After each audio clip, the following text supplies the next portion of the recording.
નમસ્કાર, આપની સાથે હું છું પાયલ અને આપણી સાથે તમને ફ્રેમમાં દેખાતા જ હશે ઈશુદાન ગઢવી છે. પહેલા તો ગેનીબેન જીતે એની ખુશી કે ચેતરભાઈ હારે એનું દુઃખ?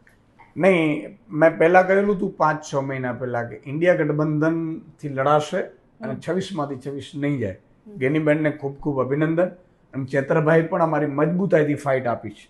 બહુ ઓછા એનાથી અમે રહી ગયા છીએ, પણ એનાથી બમણા જોરથી પડીશું. 29 અમારી હશે. અપેક્ષા શું હતી અને દેશમાં હવે શું અપેક્ષા છે? કોની સરકાર બને છે? મેં તમને ખબર હોય તો એનાલિસિસ અમે કર્યું હતું ત્યારે મેં કહ્યું હતું કે ભાઈ એનડીએ પણ સરકાર નહીં બનાવી શકે. ભાજપની વાત તો દૂર છે. અને જો મીડિયા જો થોડુંક ન્યુટ્રલ છેલ્લા 3 મહિનામાં રહી જાત અને મીડિયા જો સાચું બતાવો તો આજે કદાચ 30 થી 40 સીટ એવી છે કે જે ઇન્ડિયા ગઠબંધન વધી શકતું હોત. બીજી વાત કે આ લોકો એટલા ફરજીવાળા કર્યા કે ન્યૂઝ ચેનલોમાં ફરજી એક્ઝિટ પોલ ચલાવ્યા અને ગુજરાતીઓના ખાસ કરીને અબજો રૂપિયા લૂંટી લીધા છે ભાજપવાળાએ. શેર માર્કેટમાં કોણ વધારે રોકે છે? આપણે ગુજરાતીઓ. એને બિચારાને ખબર જ નથી કે આ ભાજપ કોઈના બાપનું નથી. આ અડવાણીજીને જો ફેંકી દેતા હોય કચરા પેટીમાં, તમે વિચાર કરજો, મારે ન શબ્દો બોલવા પડે પણ એવું જ કહેવાય ને, સાઇડલાઇન કરીને. આ કોઈના બાપનું નથી. એક્ઝિટ પોલમાં છેલ્લા અમિતભાઈએ શું કીધું કે ખરીદવા જો શેર ખરીદી લેજો અને બધું પોતાના મિત્રોને લૂંટાવડાવી દીધું. ઘણા બિચારા ગુજરાતીઓને હજી ખબર નથી. મને ઘણા ટ્વીટ ઉપર મેં જોયું કે આટલા માઇનસ થઈ ગયા, રીપ માઇનસ. એટલે માઇનસ આ લોકોએ કર્યા છે અને પાછા ભાજપ વાળાના જ કર્યા વધારે. બોલો, ખિસ્સા ખાલી કરી નાખ્યા. થઈ ગયું રમા ચકડી. 312 ને 400 પાર ને અમરેલી વાળા કે 500 પાર. એટલે આ પાયલબેન એક હવા ફૂગો હતો, ફૂગો ફૂટી ગયો છે. આશા રાખીએ કે ઇન્ડિયા ગઠબંધનની સરકાર બને. કોણ બનશે પ્રધાનમંત્રી? પ્રધાનમંત્રી ઇમ્પોર્ટન્ટ નથી. ઇન્ડિયા ગઠબંધનમાં પ્રધાનમંત્રી એવો બનશે જે જૂઠો ન હોય, જે સમજતો હોય. પણ લાર્જેસ્ટ પાર્ટી તો ભારતીય જનતા પાર્ટી છે. લાર્જેસ્ટ પાર્ટી ભલે હોય, મને બને. જો ભાઈ, આ તો જનતાનો ચુકાદો છે. છેલ્લે પ્રધાનમંત્રી અત્યારે બહુમત અત્યારે નહીં જ દેખાડે છે એનડીએની. પણ ભાજપ 400 પારની જગ્યાએ 250 પાર નહોતું થયું. મારે તમે 6 મહિના પહેલાની પીસીમાં કાઢી લેજો કે ભાજપ 220 થી ક્રોસ નહીં કરે. 220 થી 240 ભાજપનું મેં કહેલું. અને હજી તો ક્યાંક અમારામાં કચાશ રહી ગઈ. હું તો ગુજરાતની જનતાને હાથ જોડીને વિનંતી કરું, દેશની જનતા, ખુદ ભગવાન રામના વિસ્તાર અયોધ્યાની જનતા જાગી ગઈ. તમે ક્યારે જાગશો? તમે ભાજપને મત આપો છો એટલે એ શું કરે છે? મોંઘવારી વધારે છે, તમારા દીકરાની સ્કૂલ બંધ કરે છે, તમારી હોસ્પિટલો બંધ કરે છે. અને તમે મત આપો એટલે તરત તક્ષશિલા કાંડથી છે રાજકોટનું ગેમ ઝોન કાંડ કરીને તમારા બાળકોને જીવતા ભૂંજી નાખે. હવે તો જાગો. ક્યારે જાગશું આપણે? અને આ નરેન્દ્રભાઈ મોદી, અરે ભાઈ નરેન્દ્રભાઈ મોદી જો સારા હોત તો ઈશુદાન ગઢવી રાજનીતિમાં ના આવત. મને ખબર પડી કે નરેન્દ્રભાઈ કઈ રીતે બધાને ઉલ્લુ રમાડે છે, કઈ રીતે લૂંટ ચલાવે છે અને કઈ રીતે. તમે જુઓ, પેટ્રોલ ડીઝલ બહુ બહી ગઈ કે માર અબકી બાર મોદી સરકાર પેટ્રોલ ડીઝલ કે માર 60 રૂપિયા હતું ને 100 કર્યું તોય પ્રજા જાગી નહીં. અમે શું કામ અમારું બધું છોડીને આવ્યા છીએ? એટલા માટે છોડીને આવ્યા છીએ કે આ પ્રજા માટે એને ખબર નથી કે કઈ રીતે આ એક ચુંગાલ બનાવી છે અજગરની જેમ અને બધું લૂંટી રહ્યા છે. તમે જુઓ, મોંઘવારી ચરમસીમાએ પહોંચી. 14 પ્રધાનમંત્રીઓ 56 લાખ કરોડનું 67 વર્ષમાં દેવું કર્યું અને 205 લાખ કરોડનું કરી નાખ્યું. આટલી મોટી લૂંટ. અમને ખબર પડી કે હવે તો પ્રજા માટે કંઈક ઉતરવું પડશે, તો અમે બધું છોડીને આવ્યા છીએ. ભલે અમે સંઘર્ષ કરતા રહીશું. આજે અમને એક સફળતા મળી છે, આવતીકાલે વધારે સફળતા મળશે. અને જ્યાં સુધી પ્રજા નહીં જાગે ત્યાં સુધી અમે તો અમારો ફરજ નિભાવીશું. પણ પ્રજાએ પણ સમજવાની જરૂર છે, 2 આંખ 2 કાન ખોલવાની જરૂર છે કે અયોધ્યામાં ભગવાન રામની જે વિસ્તાર છે, અહીંયા ભગવાન રામ અને પ્રજા જાગી ગઈ તો આપણે ક્યારે જાગીશું? બરોબર છે. અને આખું ચોગાડો તમે જુઓ કે એક વસ્તુ 156 આવ્યા પછી પેપર ફૂટ્યો હતો. મેં વિધાનસભા પહેલા કીધેલું, હું પોતે જેલમાં ગયેલો, જેલમાં મારા ઉપર હુમલો કરેલો, દારૂના કેસ કર્યા હતા, છેડતીના કેસ કર્યા. આ બધું ઈશુદાનભાઈ સહન કોના કામ માટે કર્યું હતું કે 10 લાખ બેરોજગાર યુવાનો જે ફોર્મ ભરવા ગયા હતા, જેનું પેપર ફોડ્યું અને એના માતા પિતાને ભાઈ બહેન ગણો એટલે 50 લાખ થાય. એ 50 લાખ કમર ઉપર બટન ઠોકીને આવ્યા તો આવ્યું શું? ફરીથી સરકાર આવી 156 ની પેપર ફોડ્યું. તો તમને ઈશુદાનભાઈ અહીંયા પછી બચાવી નહીં શકે. અમે લડીશું. અમારું કામ છે લડવાનું તમારા હક અને અધિકાર માટે. પણ તમારે પણ આંખો તો ખોલી જ રાખવી પડશે. ઘણા બધા મને કે ઈશુદાનભાઈ તમે બહુ સારા માણસ, પણ હું ભાજપનો છું. તો ભાજપમાં તો ભોગવ થાય. યશુદાનભાઈ અહીંયા કઈ તમને બચાવવા નહીં આવી શકે, પણ જાગશો તો બચશો. આજે ગેનીબેન એક ગયા ને હવે સંસદનો અવાજ બનાસકાંઠા અને ગુજરાતમાં ઉઠશે તો ખરું. બાકી તો 26 હું એમ કહું છું 500 પાર વાળા છે. લો અમરેલીમાંથી 500 પાર કરાવતા હતી, ભાઈ ચૂંટાઈ ગયા. તમે વિચાર કરો, તમારા જ વિડીયોમાં છે જમાવટના. તો સ્થિતિ એ છે કે તમારે પણ આ વખતે એટલી ભારે લીડ 1-2 બેઠક જે સ્વાભાવિક હતી ત્યાં જ મળી છે, બાકી બધી જગ્યાએ ટક્કર તો ઘણી જ છે. લીડ તો ક્યાંય મળવાની નહોતી ને. હજી તો હું એમ કહું છું મીડિયા છે એ રોલ ન અદા કર્યું, નહીં તો આ નીતિશ કુમારે ન જાત, ચંદ્રબાબુ ના જાત, તો અત્યારે ઇન્ડિયા ગઠબંધનની મજબૂત સરકાર બનતી હતી અને હજી બનાવશે, શક્યતાઓ છે. પણ કહેવાનો મતલબ કે પ્રજાએ જાગવાની ખૂબ જરૂર છે. આજે પેટ્રોલે તમને 40 રૂપિયા વધારી દીધા હતા. હું તો એમ કહું છું લોકતંત્રની જીત થઈ છે. ધ્રુવ રાઠીને સેલ્યુટ કરું છું.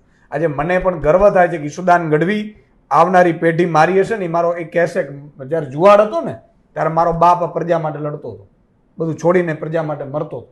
આ મને ગર્વ છે. પણ સવાલ એ છે કે કેટલી વખત શહીદ બાજુમાં કરશો તમે? તમે અમારી સાથે આંદોલનમાં ન આવી શકો તો કાંઈ નહીં, તમે કૂદી શકો તો કાંઈ નહીં, તમે પેપર ફોડવા સરકારના જભા ફાડી ન શકો તો કાંઈ નહીં, તો મત તો આપી શકો ને. બીજું ક્ષત્રિય સમાજે પણ એનો રોલ દેખાડ્યો, ક્ષત્રિય સમાજે પણ મતદાન કર્યું. પણ ઘણા ભાજપના જે ક્ષત્રિયો છે એમણે પોતાનો છાત્ર પણ એ આંદોલનની કોઈ એટલી અસર દેખાય કે સંભવિત કે જે અસર જ્યાં થવાની હતી ત્યાં તો ક્યાંય જ નથી થઈ. રૂપાલા બહુ સરસ લીડ થી જીત્યા જામનગરમાં. એટલા માટે કે જે એક શબ્દ છે મારાથી ન બોલાય, તમે બોલજો. જે ક્ષત્રિય સમાજો ભાજપના હતા એ લોકોએ છેલ્લે ભાજપમાં મત ન ખાવા માટે પોતાની અસ્મિતા, પોતાની માતા બેન દીકરીઓની અસ્મિતા ભૂલી અને ભાજપમાં મત ન ખાવામાં સફળ રહ્યા. બરાબર. અચ્છા, પંજાબ અને દિલ્હીનું શું કહેવું છે? કારણ કે ત્યાં એવું હતું કે આમ આદમી પાર્ટી આ વખતે સરસ કરી શકશે, પણ પંજાબમાં પણ એવું જ છે સ્થિતિ અને દિલ્હીમાં તો ક્લિયર કે બધી સીટ પર ભારતીય જનતા પાર્ટી ચાલે. આમ આદમી પાર્ટી ઉભરતી પાર્ટી છે. અમારો એક સાંસદ નહોતું, એક સાંસદ પછી અમે પેટા ચૂંટણીમાં જીત્યા હતા જાલંધર. એ પછી ભાજપ વાળા છેલ્લે અરવિંદજીને જેલમાં લઈને એ લઈ ગયેલા. અમે અત્યારે 3 ગણું અમને મળ્યું. ઇન્ડિયા ગઠબંધનની સાથે સાથે દિલ્હીમાં એ થોડા આંચકા રૂપ છે, કારણ કે અરવિંદજીના ગયા પછી એક માહોલ ખૂબ ટર્ન થયું હતું. અને અરવિંદજીના ગયા પછી હું એમ કહું છું કે લોકતંત્ર બચાવવાની આજુબાજુમાં પણ બહુ અસર થઈ. યુપી ગણી લો કે આમ તો ઇન્ડિયા ગઠબંધનની પંજાબમાં તો બધી સીટો ઇન્ડિયા ગઠબંધનમાં જ છે, ભાજપનો સુપડા સાહેબ છે તે ખાતું ખોલ્યું નથી. પણ અલ્ટિમેટલી હજી પણ અમને જે મળ્યું છે એનાથી ઇમ્પ્રુવમેન્ટની ખૂબ જરૂર છે ને અમે કરીશું. અચ્છા, ગુજરાત પર પાછા આવીએ. ચૈત્ર વસાવાએ ખૂબ જ વધારે મહેનત કરી અને આમ આદમી પાર્ટીના ભાગે 2 સીટ આવી હતી, ભાવનગર અને ભરૂચ. અને ભરૂચ મોસ્ટલી બધાને એવું લાગતું હતું કે ટક્કર છે, ફાઇટ છે. કયા એવા કારણો છે કે ન જીતી શકાયું ત્યાં? મેં અત્યારે ડિસ્કશન કરી છે પ્રાઇમરી. એમાં અમને એવું હતું 5 સીટ ઉપર અમે લીડમાં છીએ, 2 સીટ ભરૂચ અને અંકલેશ્વર માઇનસમાં છીએ. અંકલેશ્વર ખૂબ માઇનસ છે અમારી, ભરૂચ પણ ખાસી માઇનસ છે. એની સાથે વાગરા, જંબુસર અને કરજણમાં અમે જે 5-5, 7-7 ઇક્વલની વાત હતી એ ન રહી શક્યા. એટલે મને લાગે છે કે પછી ડેડિયાપાડા ઝઘડિયા ઉપર પૂરો મદાર રહ્યો. પણ ચેતરભાઈને 5 લાખ ઉપર મત મળ્યા છે, અનબિલિવેબલ છે. માત્ર હું એમ કહું છું કે 80,000ની આસપાસથી અમે હાર્યા છીએ અને એના કારણો પણ અમે શોધવાનો પ્રયાસ કરીશું. પણ અમને પૂરો વિશ્વાસ હતો કે 40,000ની લીડથી જીતે છે. પણ આ સાઈડનો જે પટ્ટો છે એમાં ક્યાંક અમારી કચાશ રહી ગઈ એવું અમે માનીએ છીએ. પણ ફાઇટ જે જબરજસ્ત આપી. ભાવનગરમાં અમને એવું હતું કે ક્ષત્રિય સમાજનું આખું જે પટ્ટો છે એ થશે, પણ ક્યાંક કચાશ રહી ગઈ છે. પણ જો 14 અને 19ની જે થિયરી જોઈએ, 26માંથી 26 ને 5 લાખની લીડ, એવું કાંઈ થયું નથી. દેશ લેવલે પણ 300 પાર ને 400 પાર એ બધાનું પીપુડું વાગી ગયું છે. એટલે મને લાગે છે કે હવે મુદ્દાની રાજનીતિ શરૂ થશે. તમામ હિન્દુ મુસ્લિમ જ્યાં ભગવાન રામનો મંદિર બનાવવાની જે આ લોકોએ વાતો કરીને આખા દેશમાં ઢંઢેરો પીટ્યો હતો, ભગવાન રામના નામે મત માંગતા હતા. હું પહેલાં કહેતો હતો મોગલ મામા સોનલ મામા હું માનું છું, હું એનો દીકરો છું કામયમાનો, પણ હું કામયમાન મોગલમાન નામ મત ના માંગી શકું. એ મારી માં છે, આખા દેશની માં છે, જે માને એની માં છે. તો ભગવાન રામ આપણા સૌના આસ્થાનું કેન્દ્ર છે. તમારો રામ છે, મારો રામ છે. તમે કોઈ પણ પાર્ટીમાં હોય એનો મતલબ નથી કે ભાઈ રામના તમે પણ આ મુદ્દાઓ ચાલ્યા ખરી નથી ચૂંટણીમાં. હા, એટલે પણ નથી ચાલ્યા. પણ ગુજરાતે આમાંથી બહાર આવવું પડશે. હજી ગુજરાતમાં 25 સીટ જવાની જરૂર નથી ભાજપને. ભાજપને અમારી ગણતરી હતી 7 થી 8 સીટ તો અમે જીતીશું. કઈ 7-8 હતી? જે જુનાગઢ હતી, સાબરકાંઠા હતી, ભરૂચ, ભાવનગર, તમે આ આણંદ લઈ લો, તમે વલસાડ લઈ લો, અમારી ગણતરી હતી, દાહોદ. પણ ખેર હવે પ્રજાને આંખ ઉઘડી જશે, હું દાવા સાથે કહું છું. કારણ કે શેર માર્કેટમાં છેલ્લે પ્રજાને ભાજપ પાડે ધોઈ નાખે, નિવેદનો કરી.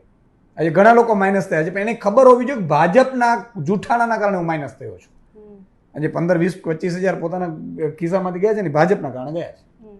અચ્છા, છેલ્લો સવાલ છે, ઇન્ડિયા ગઠબંધન તમે કહો છો જીતે છે, તો પછી કેટલી સીટથી જીતે છે? અને અત્યારે તો રુઝાન જે ચાલી રહ્યા છે એ પ્રમાણે લાગતું નથી કે જીતી રહી છે. જો અત્યારે કેવું છે કે અત્યારે એનડીએ આગળ છે. છેલ્લા 5-6 વાગ્યા સુધી મને લાગે છે આ ચાલશે, કારણ કે હવે તો પરિણામ આવશે ત્યારે જ ખબર પડશે.